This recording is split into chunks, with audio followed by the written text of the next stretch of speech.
Hello and welcome to BYJU'S Exam Prep IAS. Before we start with our today's practice questions, we have two important announcements. The first is in reference to the free workshop that will be conducted exclusively on a BYJU'S Exam Prep application. The topic of discussion is to how to ace UPSC Civil Services in the very first attempt, and this session will be handled by Sarmad Mehraj. When this will be on 3rd of September at 6 p.m. So all that you have to do is download the application and attend this free IAS workshop. The second announcement is in reference to the weekly current affairs explain session. The topic for today's discussion would be droughts and heat waves in Europe. Tune in live at 8 p.m. so that you understand everything about this topic. Let's get started and look into the first question. Cri-MAC, recently seen in news, is a counter-terrorism program which will utilize technologies like big data and analytics. The center's online platform meant to share information and coordinate action among law enforcement agencies on serious criminal incidents. Social media communication hub in every district across the country that will be the eyes and ears of the government. A multi-stakeholder cyber security and e-surveillance agency. What is this Cri-MAC? This basically stands for the center's online platform meant to share information and coordinate action among law enforcement agencies on serious criminal incidents. Why have we taken this practice question? Because this article on the Hindu makes a reference to the Cri-MAC. What does it stand for? It stands for Crime Multi-Agency Center, and this was launched in 2020 by the Ministry of Home Affairs to share information on crime and criminals 24/7 with various law enforcement agencies and ensure a seamless flow of information among them. So if a crime is committed, who this criminal is, what is the crime related information will be shared on an online platform so that all investigating agencies would be able to take information from this online portal. So this application was developed by the National Crime Records Bureau, and it aims to help in early detection and prevention of crime incidents across the country. Now let's look into the next practice question. Which of the following countries are part of Collective Security Treaty Organization? Armenia, Azerbaijan, Belarus, Kazakhstan, Kyrgyzstan, Russia, Tajikistan and Uzbekistan. The answer to this is 1, 3, 4, 5, 6 and 7. Why have we taken this practice question? Because this article on the Hindu makes a reference to the Collective Security Treaty Organization. What is this organization all about? This happens to be an intergovernmental military alliance. How many countries are there? We have about 6 countries. This includes Armenia, Belarus, Kazakhstan, Kyrgyzstan, Russia and Tajikistan. It does not include Azerbaijan and Uzbekistan. So this is an inter-military alliance of 6 countries where the objective of this organization is to strengthen peace, bring about international and regional security, and also make sure that there is independence, territorial integrity and sovereignty of the member countries. Where is it headquartered? It is headquartered in Russia. Remember, this can be very important from the preliminary examination point of view. This article further makes a mention of Vostok 2022. What is this? This happens to be a multilateral strategic and command exercise that is currently being taken up at the Eastern Military District in Russia. The exercise will also include participation of Chinese People's Liberation Army, and this is aimed at interaction, coordination amongst other participating military contingents as well as the observers. The Indian Army is also taking part in this exercise, and this will include field training exercise, combat discussions as well as firepower exercises. Now let's look into the next practice question. Consider the following statements with respect to Cervavac. It is India's first indigenously developed vaccine for the prevention of cervical cancer. Almost all cervical cancer cases are linked to certain strains of human papilloma virus. It was developed by Pune-based Serum Institute of India in coordination with the Government of India's Department of Biotechnology. Which of the statements given above are correct? The answer to this is 1, 2 and 3. Why have we taken this practice question? Because this article on the Hindu makes a reference to this vaccine called as Cervavac. What is it? This happens to be a vaccine developed by SII with the approval of the Drug Controller General of India. When you consider the cervical cancer, India accounts for about fifth of the global burden of cervical cancer with as many as 1.23 lakh cases and around 67,000 deaths per year. In order to prevent it, what we have is this particular vaccine for the cervical cancer. How effective is this vaccine? HPV vaccines are given in 2 doses. The data has shown that antibodies that develop after both are administered can last up to 6 to 7 years as well. So once it is given, this particular vaccine and its strength will last for about 6 to 7 years. What is the advantage of this vaccine? As of now, when you look at the HPV vaccines, they are produced by the foreign manufacturers. It approximately costs about 2000 to 3000, but currently, when you consider the cost of Cervavac, it costs about 200 to 400 per shot, and this happens to be cheaper than the foreign manufactured vaccines. What is a major challenge? The major challenge happens to be providing these resources to a larger population in our country. Now let's look into the next practice question. With respect to Rashtriya Vayoshri Yojana, which of the following statements are correct? It is a central sector scheme fully funded by the central government. It is a scheme for providing physical aids and assisted living devices for all senior citizens. Which of the statements are correct? The answer to this is one only.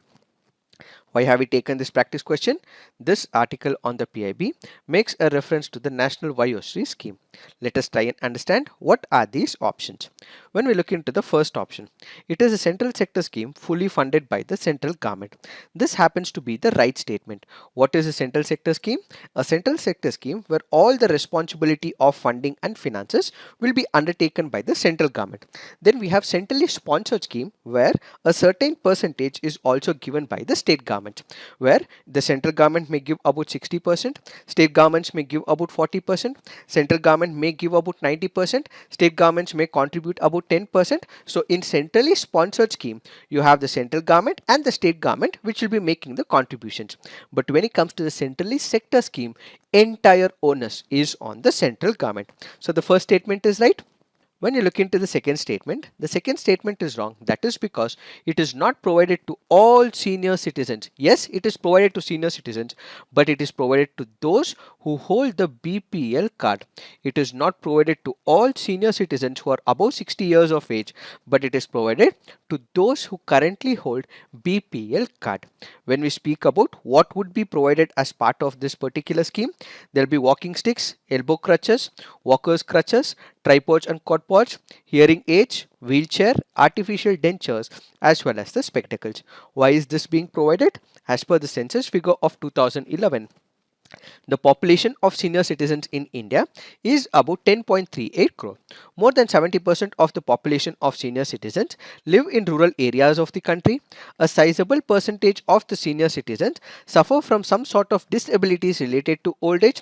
Projections indicate that the number of elderly population will increase to around 173 million by 2026. So the government has taken up this initiative. So basically, we have the government of India which has taken up this initiative, and this will be implemented by Artificial Limbs Manufacturing Corporation, which happens to be a PSU under the Ministry of Social Justice and Empowerment. Now let's look into the next practice question. In the context of vaccines manufactured to prevent COVID-19 pandemic, consider the following statements. The Serum Institute of India produced COVID-19 vaccine named Covishield using mRNA platform. Sputnik 5 vaccine is manufactured using vector-based platform. Covaxin is an inactivated pathogen-based vaccine. Which of the statements given above are correct? The answer to this is 2 and 3 only. This happens to be a previous year question from the year 2022. So remember, the first statement is incorrect. That is because this has been prepared using the viral vector platform. Now let's look into the fact of the day. The fact of the day for today's discussion is illegal mining. What is this illegal mining? When you consider mining, there can be legal and illegal. What is illegal? That which is not giving permission by the government of respective states or the government of India. So in case mining happens without the state permission, without the government giving the permission, in all those cases when they have not taken the rights from the government, they have not received the mining licenses, in that case case, what we have is called as the illegal mining. So this article here is speaking about illegal mining. We will not focus on the article in deep, but what we will try and understand is about illegal mining. What is the context? On August 26, 2022, the Supreme Court raised the ceiling limit of iron ore mining for Ballari from about 28 MMT to 35 MMT, Chitradurga and Tumukuru district from 7 MMT to 15 MMT in Karnataka, saying that the conservation of ecology and environment must go hand in hand with the spirit of economic development. Yes, economic development is important. Simultaneously, what we also require is that we cater to the sustainability and also to the ecology and environment. So when we speak about how mining affects the environment, it can be broadly classified into air, water, land as well as the health. When we speak about air pollution, whenever there is mining that is conducted, this can result in air pollution. Surface mines may produce dust from the blasting operations, and at the same time, many coal mines also release methane, which happens to be a greenhouse gas as well. So whenever there is a mining operation that happens, there is air pollution in that particular area. Then we can also have water pollution in that area as well. How? The mining activity uses large quantities of water, though some mines do reuse much of their water intake as well.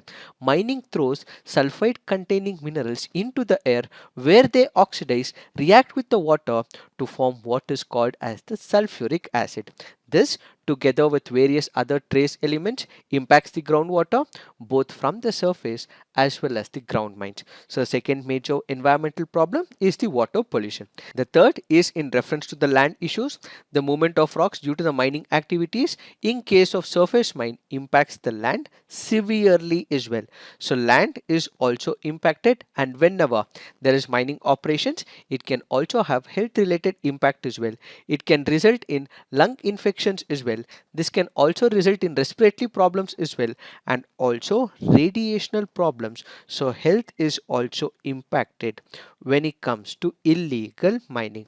Why do the illegal mining continue? That is because they would have political setup. They might also be part of the government as well. You might be having the ministers, the bureaucrats as well as the businessmen who might form a close nexus as well. You have the law, but there is lack of effective enforcement, and at the same time there is not necessary infrastructure and authority that is given to the institution to take care and bring an end to the illegal mining. And as a result, what are the concerns associated with illegal mining? This will lead to massive losses to the government. Ideally, whenever it is the government which is extracting it, it is used for the public purpose. But if it is illegal mining, whatever money should the government have got, it is not receiving that particular money. They also encroach on the forest land as well. They also destroy the environment as well. And at the same time, this can also result in health related issues, pollution to the environment. So the major problem because of illegal mining is, one, it is hitting on the environment, second, on the health, and the third is the government is not getting enough money because of the illegal mining. What are the implications with respect to the present situation? India's efforts to clean up illegal mining and export of iron ore has left steel producers in the lurch after 2011. With closure of mines, steel mills faced raw material shortages, forcing them to import, thereby opening up the country for business for iron ore giants from outside India. India exports its low-grade ore mainly to China, hence resuming exports in Karnataka would lower supplies to the local market and benefit the Chinese steel makers, says the Indian Steel Association. The restrictions production and sale had also affected lakhs of mining dependents in Karnataka, making their livelihood uncertain. So the court order may offer some respite, says this article. It is this that we have to understand with respect to this article. So this is it for today. Thank you for watching. All the best.